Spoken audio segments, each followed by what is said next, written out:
Ibrahim. Assalamu alaikum wa rahmatullahi wa barakatuh. Bismillah ar-Rahman ar-Rahim. Alhamdulillah Rabbil Alameen. Afdalu salati wa atammu taslim ala Sayyidina Rasulillah wa ala alihi wa sahbihi wa sallam ajma'in.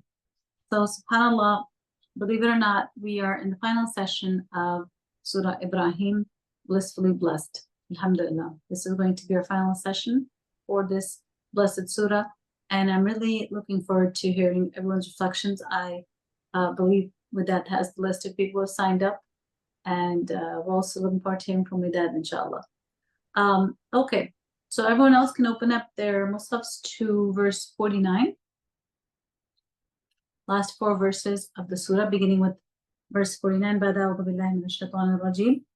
Wa and tara, you will see, or you see, al-mujrimeen, the criminals, yawma idin, that day, referring to the day of judgment, muqarranina, secured or bound or chained.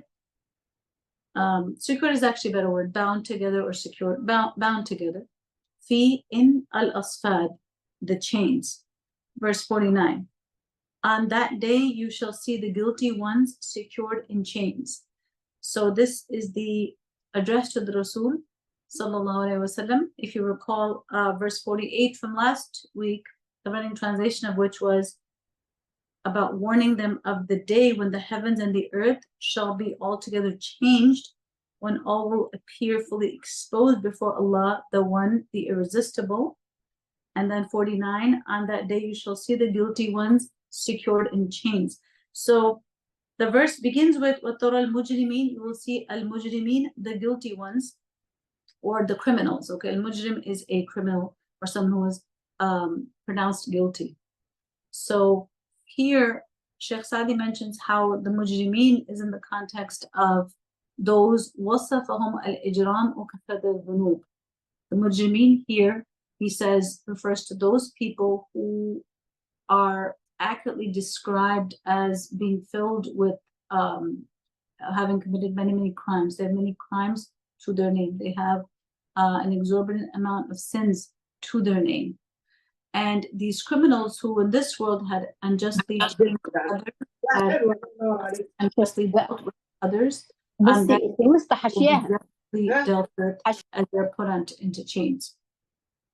So I believe some people are still not muted, so my voice may have been unclear. I'm going to repeat that, and inshallah I'm going to request if all the participants can please mute themselves.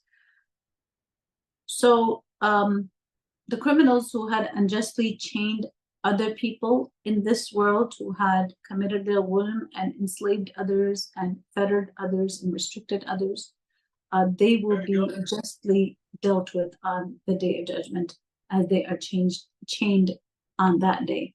And then what is the description of the way that they will be chained? In this verse, muqarranin, they're going to be bound together. Each person will be bound up with their like.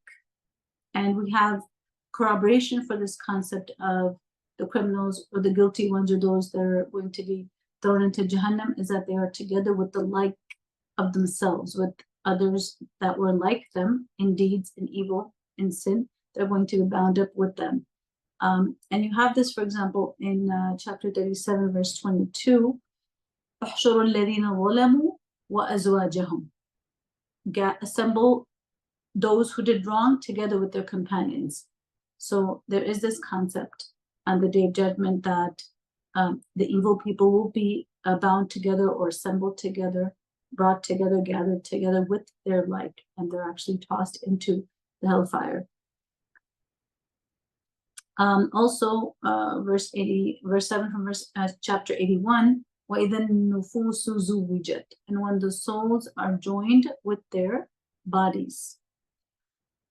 وَإِذَا أُلْقُوا مِنْهَا مَكَانًا ضَيِّقًا مُقَرَّنِينَ دَعَوْا هُنَالِكَ ثُبُورًا. You see this again in chapter 25, Surah Al-Furqan, verse 13. And when they shall be thrown into a narrow place thereof, chained together. Muqarranin. So you actually have the same word that we have in this verse of ours, 49. It's the same word, muqarranin, in Surah Al-Furqan.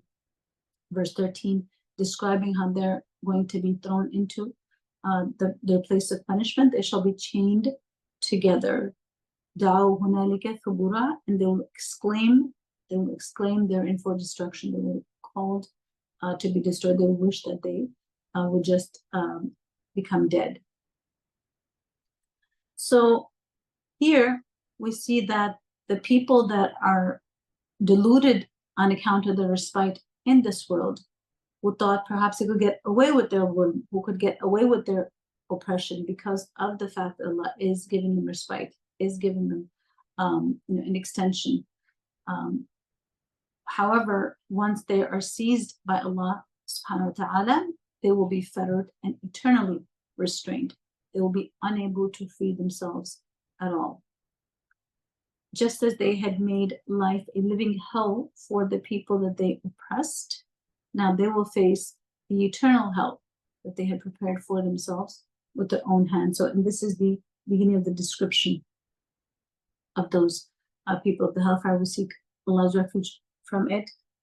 And there's further description in the next verse, number 50. Sarabiluhum, their garments, min, from qatiran, pitch or tar, wa, and taghsha, cover, wujuhahum, their faces, annar, the fire. Verse 50, their garments shall be black as if made out of pitch, and flames of the fire shall cover their faces. So the verse starts off with the word sarabiluhum. Hum means their. Sarabil is garments or clothes or shirts, and the singular of that is sirbal. Okay, and this refers to shirts or qamis, which is a shirt, clothing. And so their shirts, their clothing will be min, from, they'll be made of qatiran. So qatiran, you'll find different translations for this. Basically, it's tar. Okay, and pitch, I believe, is a synonym for tar. And this is what their clothing is described, as if it's like tar. And if you look at the translation for that, or the explanation of this word qatiran, you'll also find the word rosin, which is a solid form of resin, R-E-S-I-N. Okay, so it's a form of resin, which is that sticky, flammable, organic substance which ignites on contact. And Imam al-Shawkani, he clarifies this in his Tafsir. قمصانهم من قطران تطلى به جلودهم حتى يعود ذلك الطلاء كالسرابيل وخص القطران لسرعة اشتعال النار فيه مع نتن رائحته. So for those of you who understand Arabic, and just put that out there for your benefit, but that basically means is that it's like tar will be painted onto their skins as if that was their clothing. And you have specifically the word qatiran used here, tar or this flammable substance used here, because of the intense combustion quality that tar has, that qatiran, this black pitch, has. There's immediate burning on contact, and it's intense burning on contact with the fire. And there's a horrible smell to it all, like, astaghfirullah, may Allah protect us from ever being anywhere near the fire of hell and having to smell any of that. Allah subhanahu wa ta'ala protect us. Cannot imagine the smell of burning flesh. May Allah subhanahu wa ta'ala protect us. And Shaykh Sadi also corroborates the same explanation. وَذَلِكَ لِشِدَّةِ الْإِشْتِعَالِ النَّارِ فِيهِمْ وَحَرَارَتِهَا وَنَتَنْ رِيحِهَا. And this is because of the intense burning of the fire that will be going on, and its intense temperature, the intense heat, and along with the horrible smell, the repulsive smell that this will all produce. وَتَغْشَى وُجُوهَهُمُ النَّارِ, and their faces will be covered with the fire. And Imam al-Shawkani, he mentions how the fire actually rise up to faces and cover their face, which Sadi mentions, أشرف ما في أبدانهم. The face is generally the most honorable part of the human body. And it is to that the fire will rise up. And it's mentioned how it's the face that contains our senses of perception, right? Our senses of understanding, the eyes, the mind, it's in our facial area. So, they're going to perceive, their faces will perceive this process, as, Wallahu alam, it seems like the fire is rising as their clothes are tar, which are flammable and igniting on contact, and then it's coming up, and they're perceiving this, and their eyes and their mind they understand, they know what's going on, they're burning, and then what happens is that the faces also become filled with fire. They're ablaze. The faces on the rest of the body, obviously, the faces are ablaze. And Allah subhanahu wa ta'ala protect us from the fire of hell. Allahumma ajirna min an-nar. And from Allah protect us from the fire and from every deed that brings us closer to the fire. And this fire, تُحِيطُ بِهَا وَتَصْلَحَ مِنْ كُلِّ جَانِبٍ. Okay, they're going to be surrounded by the fire, encompassed on all sides by this fire. وَلَيْسَ هَذَا ظُلْمًا مِنَ اللَّهِ لَهُمْ وَإِنَّمَا هُوَ جَزَاءٌ لِمَا قَدَّمُوا وَكَسَبُوا. And no one for a moment should think that this is in any way a zulm or oppression or injustice or cruelty from Allah towards them.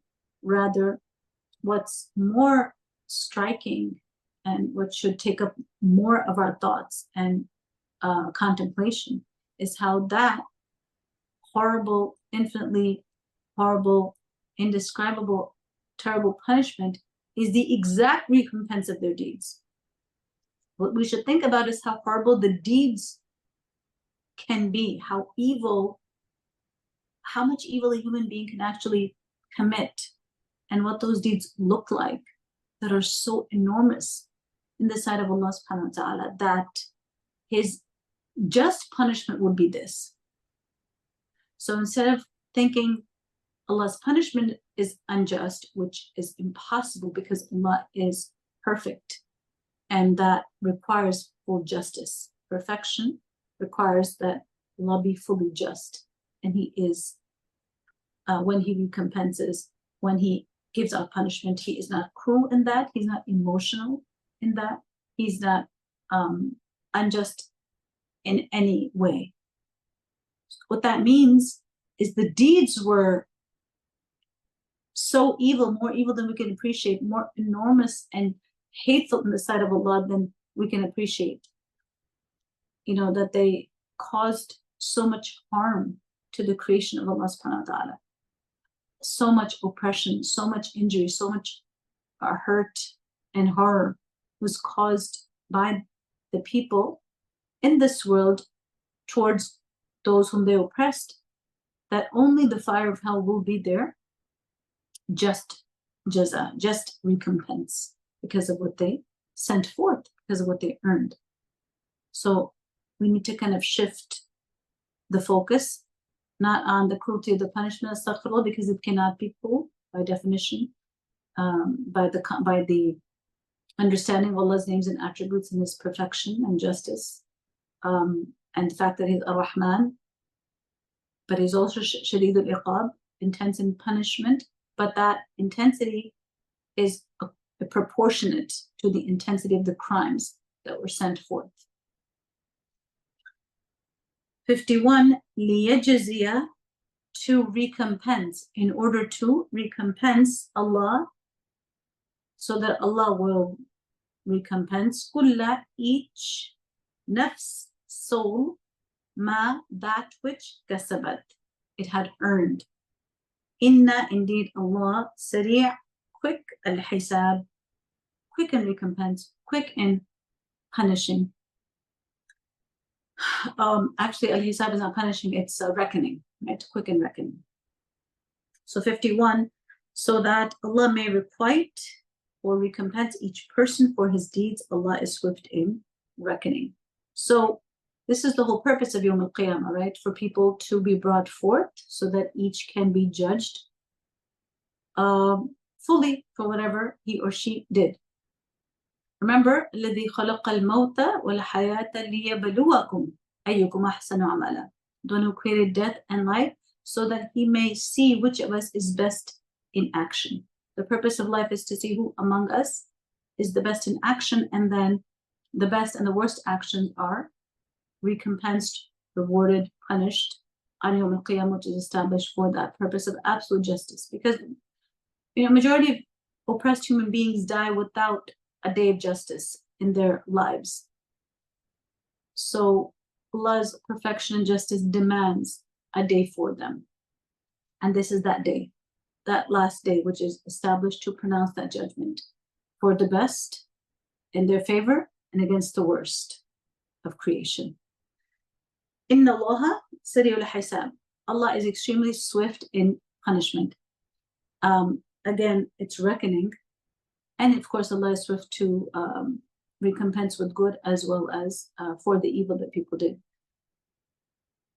Shaykh Sadi mentions here in Tafsir لِيَجْزِيَ اللَّهُ كُلَّ نَفْسٍ مَا كَسَبَتْ, in the Tafsir of so that Allah may recompense each soul for what it had earned. مِنْ خَيْرٍ وَشَرٍ بِالْعَدْلِ وَالْقِسْطِ الَّذِي لَا جُورَ فِيهِ بِوَجْهٍ مِنَ الْوُجُوهِ. That Allah will recompense each soul for what it had earned, whether that was of good or of evil, and this will be done with complete justice. But of course, Allah's reward, we know, is beyond the deed. Allah's reward for goodness is with ihsan.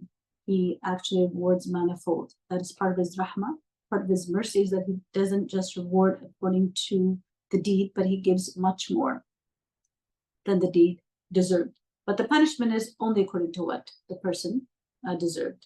So there is no jawr, there is no tyranny whatsoever from any angle. Inna Allah sirul hisab. And this part, that indeed Allah is swift in reckoning, this part Shaykh Sadi explains with another verse of the Quran, which says, اقترب للناس حسابهم وهم في غفلة وهم في غفلة معرضون. That the hisab, or the reckoning for the people, has come close, and yet they are turning away in their negligence. And he says that contains a certain meaning or various meanings. One meaning can be سريع المحاسبة فيحاسب الخلق في ساعة واحدة. So one meaning is that Allah is swift in reckoning, meaning that he can carry out and complete the reckoning of all the creation, in a short amount of time, in one go, in 1 hour, in one moment, as he wills. كما يرزقهم ويدبرهم بأنواع التدابير في لحظة واحدة لا يشغل شأن عن شأن وليس ذلك بعسير عليه. He says, so Allah can recompense and reckon all of humanity in a moment, in an extremely short time. We cannot even, explain or quantify the quickness with which Allah can actually judge all of the creation. Just like Shaykh Sadi says, he grants them provision in one moment. Right? All of the creation is granted provision at the same moment in time, right? All over the planet and beyond, Wallahu alam, at this world, right? And he plans and executes along with providing risk to all of his creation in the same moment. And he is not distracted by one thing so that he is not able to do another thing at the same moment. SubhanAllah. Just like he hears all voices that call out to him at the same moment, right? SubhanAllah, if we have two people talking to us at the same time, we cannot answer them both properly, or it's very distracting, right? But Allah subhanahu wa ta'ala hears all voices of dua that call out to him on the planet at the same time, across different time zones and different languages. And it does not, he's not distracted by one thing by another thing, right? From one thing by another thing, subhanAllah. So So he says actually that this can be one meaning. So he actually gives one meaning. So he says that it's possible that this is the meaning of the verse that we just presented. Ibn Kathir comments about the same ending of this verse, and Allah said that indeed Allah is swift in reckoning. When He wills to reckon a servant of His, He is very swift in doing so, because He knows everything about the servant. Nothing has ever escaped His observation regarding this servant. Sometimes if you're in a court, what takes so long? What makes the court case prolonged? It's gathering all the materials, it's presenting all the information, it's bringing forth all the evidence, and so there's proceeding after proceeding to get that all together and present it, etc. Right? But for Allah, it's all in front of Him, right? And not a single moment has escaped Him of this individual that now stands before Allah subhanahu wa ta'ala for their reckoning. And it is like that for Him, for all of creation at the same time, subhanAllah. And we see this from another ayah of the Quran, مَا خَلْقُكُمْ وَلَا بَعْثُكُمْ إِلَّا كَنَفْسٍ وَاحِدَةٍ. This is like an amazing, mind-boggling verse about Allah's power. Chapter 31, verse 28. The creation of you all and the resurrection of you all are only as a single person, right? So creating one of you or all of you, resurrecting one of you or all of you is like creating one soul. It's like resurrecting one soul, subhanAllah. The same thing with hisab. Allah can actually do the hisab, in a time, such a short, quick, swift way that, we really cannot grasp it. Okay, and Imam al-Tabari also in his Tafsir summarizes this part about, or this verse rather, لِيَجْزِيَ اللَّهُ كُلُّ نَفْسٍ مَا كَسَبَتْ, so that Allah may recompense each soul for what it had earned. يقول فعل الله ذلك بهم جزاء لهم بما كسبوا من الآثام في الدنيا كيما يثيب كل نفس بما كسبت من خير وشر فيجزي المحسن بإحسانه والمسيء بإساءته. So Allah, is going to do this, or He does this, He carries out this recompense according to what they have earned of sins in this world, so that He can, requite each nafs according to what it had done of good and evil, so that the muhsin, the doer of good, is rewarded for his good, and the doer of evil is rewarded for or recompensed rather for his evil. Inna Allah sadul hisab, indeed Allah is swift in reckoning. Inna Allah alim bi amal kulli amal. Okay, so Allah is alim, all knowing of the action of each person who ever committed any action, right?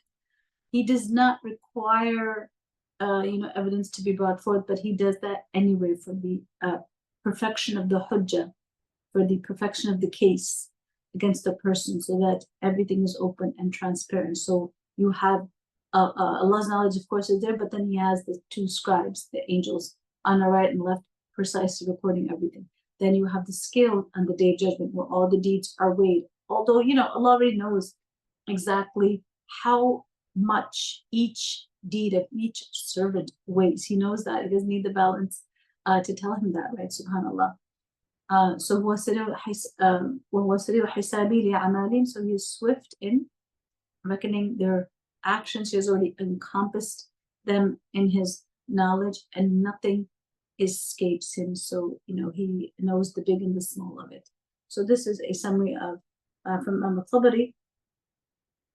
And the final verse for today, هذا بلاغ للناس, هذا, this, بلاغ, a proclamation, للناس, for الناس, the people, and لينذروا, in order, ينذروا, to warn, and in order to warn, به, with it, with this proclamation, and in order, يعلموا, know, in order to know, so that it may be known, annama, so that they may know, annama, that, huwa, He, ilah, God, wahid, that He is one God, waliyadhakkara, and so that يَذَكَّرَ, take admonition or heed admonition, ulul albab, people of understanding. Final verse for Surah Ibrahim, verse 52. This is a proclamation for all humankind that they may be warned by it, and that they may know that their God is none but the one true God, and that men of understanding may take heed, or that people of understanding may take heed. So the word here, balagh, هذا balagh, this is balagh, referring to the Quran. And this is, balagh is like a message, basically, okay? A report, a notification, a notice, those are like more mundane translations, but balagh, proclamation or message, is a good way to understand it. So this is a message to warn the people against the evil end that has been described in the preceding verses, that evil end of that terrifying burning tar and the fetters and the faces of fire. This is, balagh is there to warn the people against that horrible, unbearable end, and to deter them from the evil they have previously wrought, to deter them from the destruction they have brought on the innocent, beautiful faces of the creation that Allah created, that Allah honored.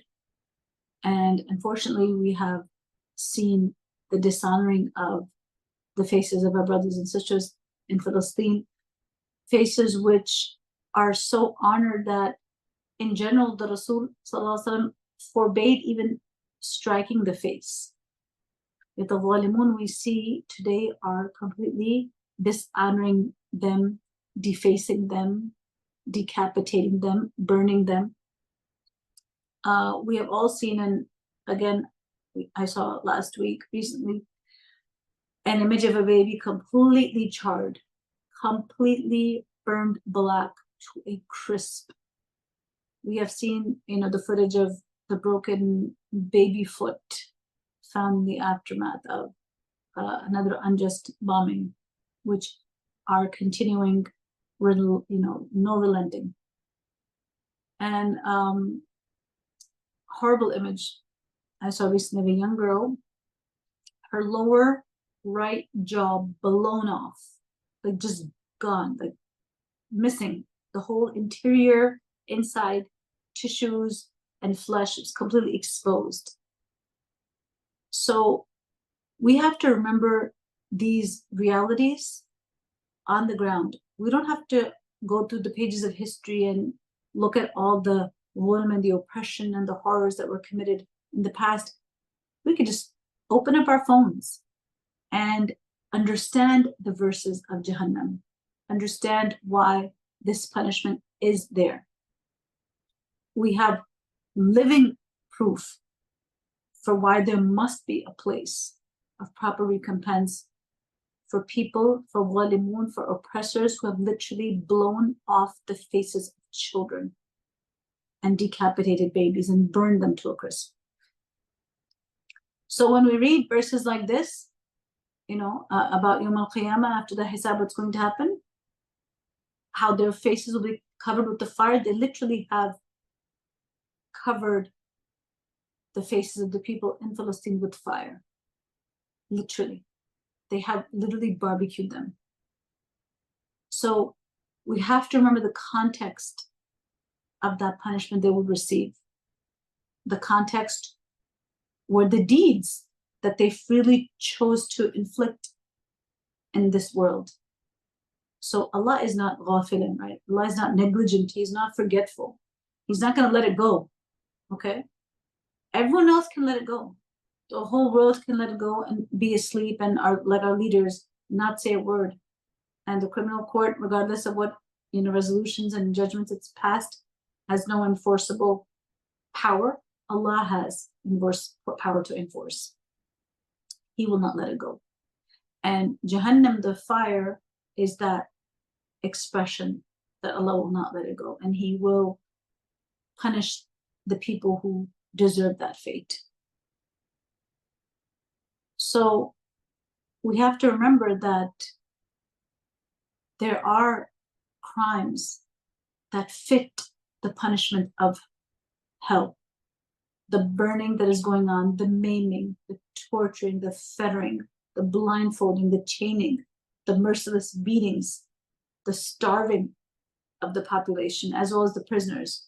Recently, a Palestinian doctor was released from an Israeli jail, and he had lost 80 pounds, 80 pounds while in captivity. And we don't know what is going on right now. We know 1% or less of what is really going on right now. And even that is difficult to read. What about the people that are actually experiencing it? Experiencing the 99% that we have no idea about. And not just for a day, not just for 9 months, but for 75 years. And this is one example of merciless oppression. What about throughout time and throughout history? And so we have to understand the context, which are these unforgivable crimes against humanity that were never accounted for. They never saw the oppressed, never had their day of justice. Allah does not forget, and He will not forget those people. And there's going to be a day for them. And therefore, Jahannam has a place, has a just, rightful place, and that's why it was created. It is an expression of Allah's justice. It is an expression of His remembering the people that everyone else forgot about. Those that never had justice, Allah will make sure they receive justice. So all the punishments that we're reading about, and they sound horrible, and indeed they are horrible punishments. Punishment is meant to, obviously, it's a painful experience, a painful thing. But they're a full reflection of the deeds that were freely done in this life. And just like this verse ends with how the Quran is balagh, the Quran is a proclamation, it is a message to warn the people with, and to know, to warn the people, and through it, let it be known. People should come to know that there is only one God. This should become clear from the revelation of the Quran through its verses, that there is only one God. And so that the people of understanding may take the admonition, may heed the admonition. And Tabari, in his tafsir, he states about the warning part, وَلْيُنْذَرُوا بِهِ, that this balagh, this message, is meant to warn with it against the punishment of Allah subhanahu wa ta'ala, to become cautious of His revenge when He takes His revenge, when He takes, exacts His punishment on those who are deserving of it. This warning He has revealed to His Prophet sallallahu alaihi wasallam, so that he may warn, and so that the people may know that He is only one God.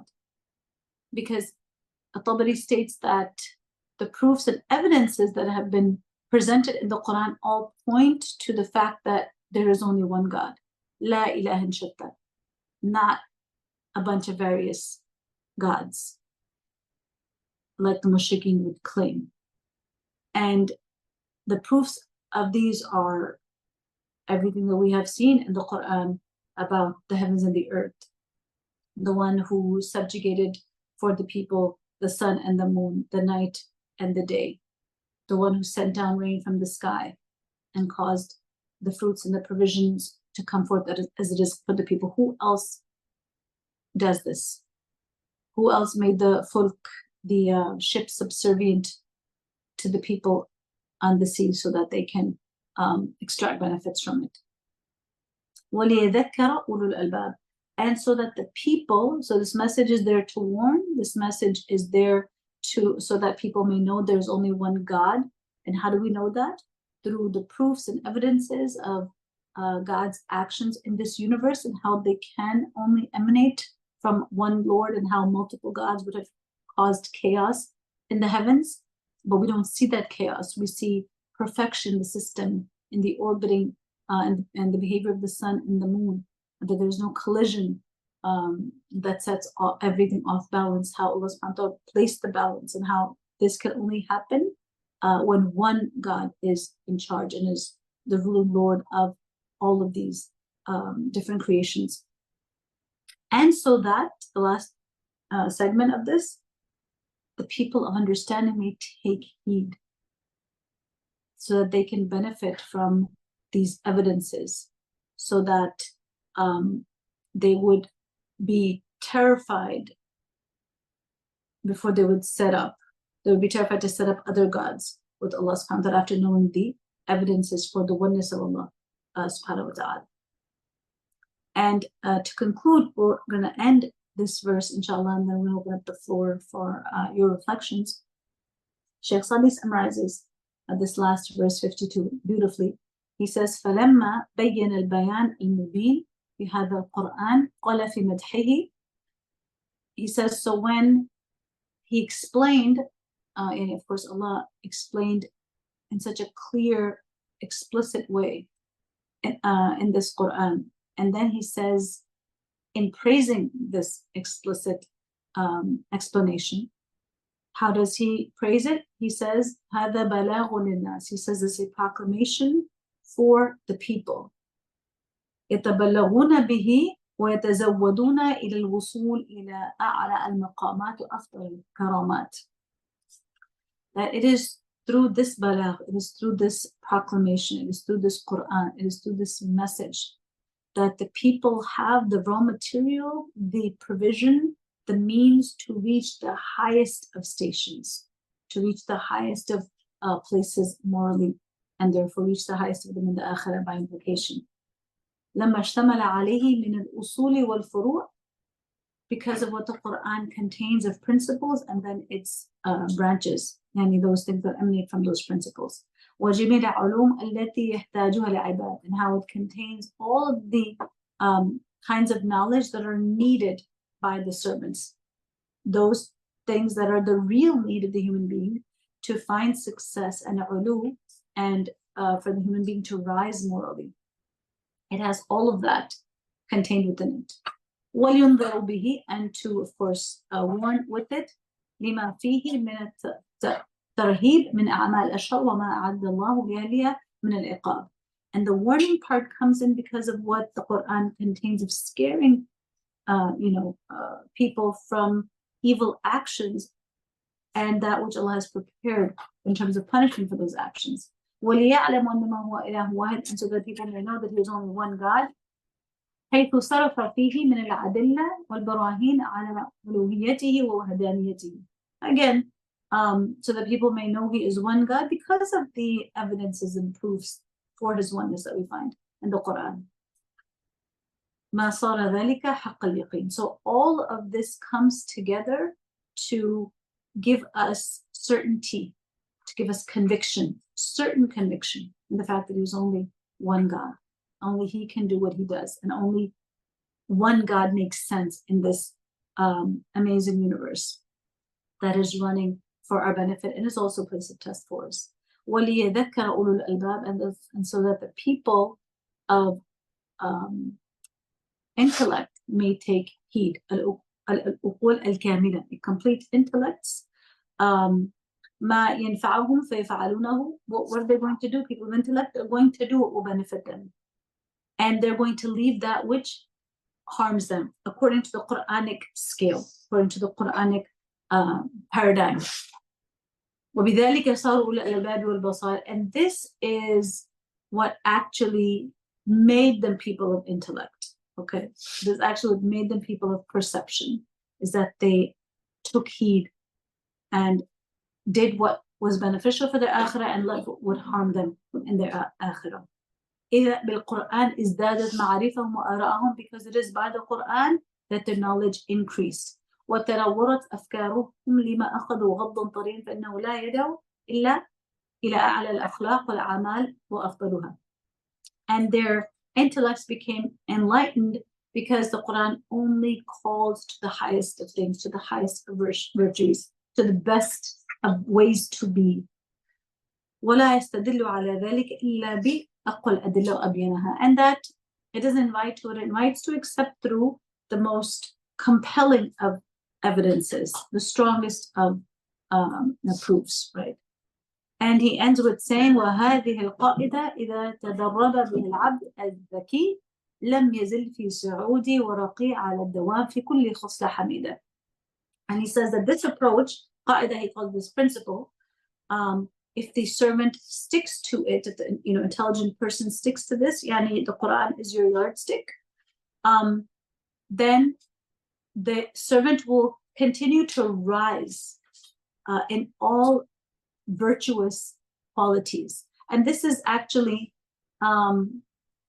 reminiscent of the parable of a believer who in this surah was given the similitude of a tree whose roots are firmly established in the ground and its branches are going up towards the heavens.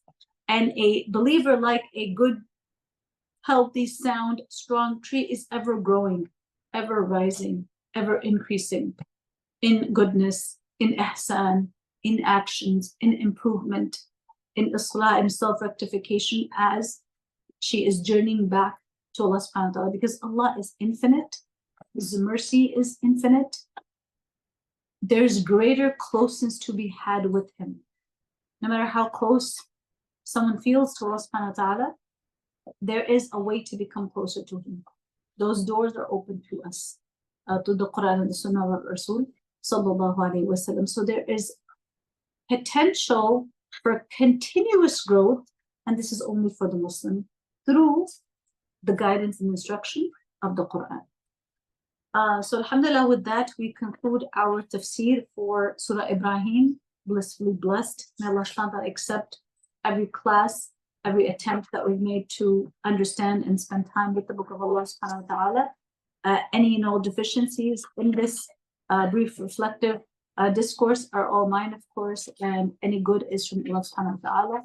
And now we would like to turn it over to Widad, who will conduct the reflection portion of our last session on Surah Ibrahim. Subhanakallahumma wa bihamdika la ilaha illa anta nastaghfiruka wa natubu ilayk.